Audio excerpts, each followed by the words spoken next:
Assalamualaikum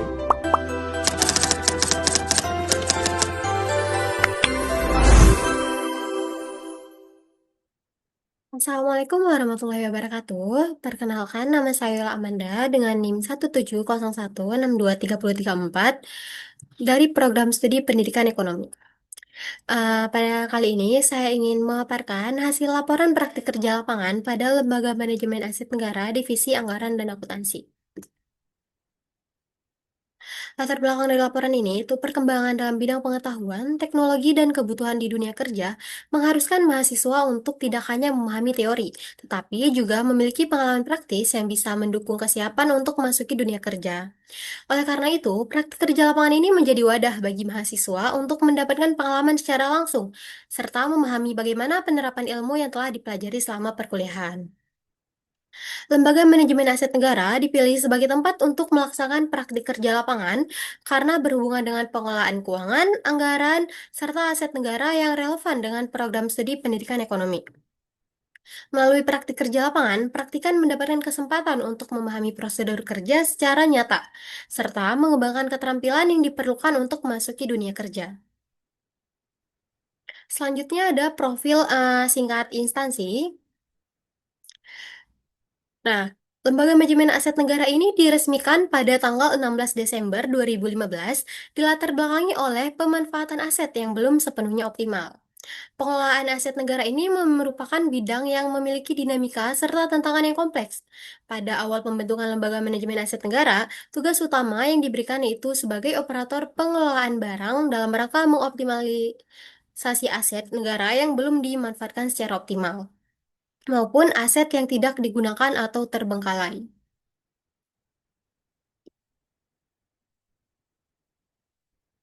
Selanjutnya ada pelaksanaan kerja praktikan. Nah, pada saat melaksanakan praktik kerja lapangan, praktikan membantu beberapa pekerjaan di divisi anggaran dan akuntansi. Yang pertama itu ada mendata pelaporan piutang per invoice. Nah, pada divisi anggaran dan akuntansi di Lembaga Manajemen Aset Negara, untuk pendataan pelaporan piutang ini dikategorikan menjadi tiga kategori. Yang pertama ada kategori USD, IDR, dan advisory. Nah, pengelompokan ini dilakukan untuk mempermudah pengawasan, pendataan, dan pelaporan piutang. Selanjutnya, mendata rincian surat tagihan denda. Nah, ketika tadi ada pelaporan piutang. Nah, di saat penerbitan tagihan atau penerbitan invoice itu pasti ada tanggal batas pembayarannya. Nah, ketika suatu mitra itu melebihi batas dari tanggal pembayaran itu, maka akan diterbitkan surat tagihan. Nah, untuk surat tagihan denda ini itu ada yang pertama ada surat tagihan denda pertama. Nah, ketika mitra tersebut belum melunasi di saat batas dari surat tagihan pertama ini, maka akan diterbitkan surat tagihan denda kedua sampai surat tagihan denda ketiga. Terus selanjutnya adalah mendata kurs transaksi USD.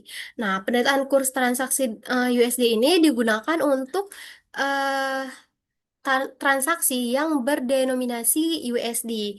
Ini digunakan untuk menyesuaikan nilai transaksi ke dalam rupiah. Contohnya tadi ketika pelaporan piutang USD. Nah, ketika invoice terbit itu dan penerbit dan tagihan terbit itu maka nilai transaksi pada saat diterbitkan invoice itu maka akan menyesuaikan dengan kurs transaksi pada hari tersebut. Nah, selanjutnya pada saat mitra itu melakukan pelunasan, maka nilai transaksi yang diperoleh itu sesuai dengan kurs pada hari tersebut karena pembayarannya itu melalui USD atau dolar. Selanjutnya, membantu menginput data permohonan lelang.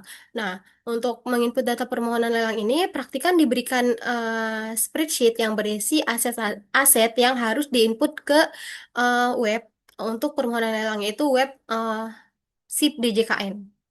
Nah, di dalam web ini praktikan menginput seperti nilai aset, nilai perolehan, terus tahun perolehan, kondisi asetnya misalkan baik atau seperti apa, dan dokumen pernyataan atau dokumen kepemilikan untuk mendukung permohonan lelang tersebut.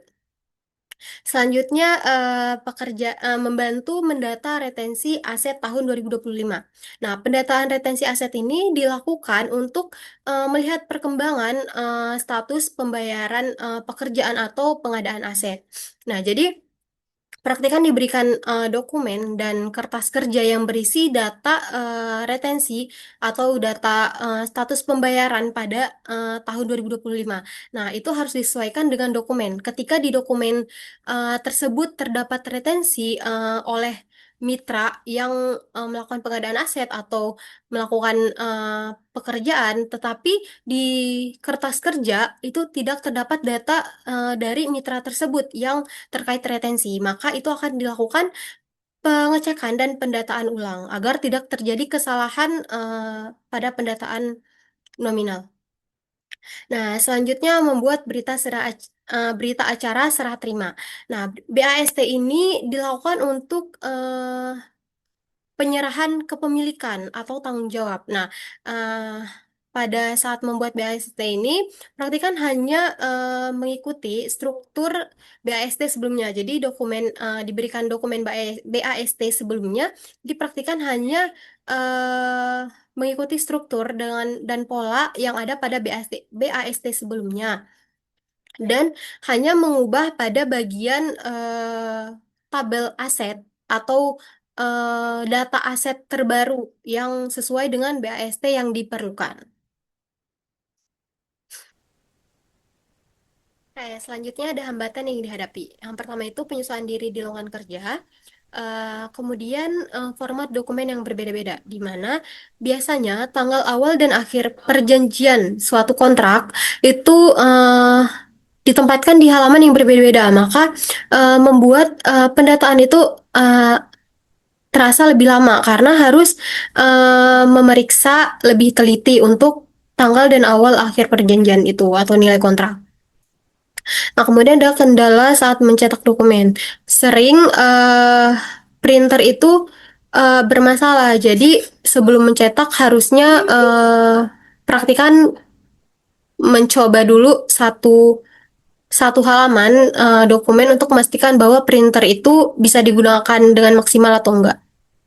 Selanjutnya adalah kendala login di web dengan kode referral. Nah, ketika mendata retensi yang tadi itu dilakukan pada web Finas, di mana web itu tidak hanya membutuhkan username dan password, tetapi harus ada kode referral. Ketika kita tidak melakukan atau menggunakan web itu dalam waktu yang lama atau misalkan meninggalkan laptop dalam waktu yang lama itu webnya itu otomatis akan keluar, jadi kita harus login ulang dan masukkan kode referral ulang. Itu membutuhkan waktu yang lama karena harus konfirmasi kepada karyawan terlebih dahulu untuk kode referral tersebut. Selanjutnya solusi. Nah, solusi untuk beberapa hambatan yang terjadi selama PKL di Lembaga Manajemen Aset Negara itu yang pertama, aktif bertanya kepada mentor maupun pegawai untuk memahami budaya dan alur kerja di lingkungan instansi. Kemudian menghafal struktur pola dari setiap dokumen dan menandai poin penting untuk mempermudah pendataan. Kemudian melakukan uji cetak satu halaman terlebih dahulu sebelum mencetak dokumen dalam jumlah besar. Nah, itu seperti yang saya jelaskan sebelumnya, itu untuk memastikan bahwa printer itu bisa digunakan dengan maksimal atau tidak.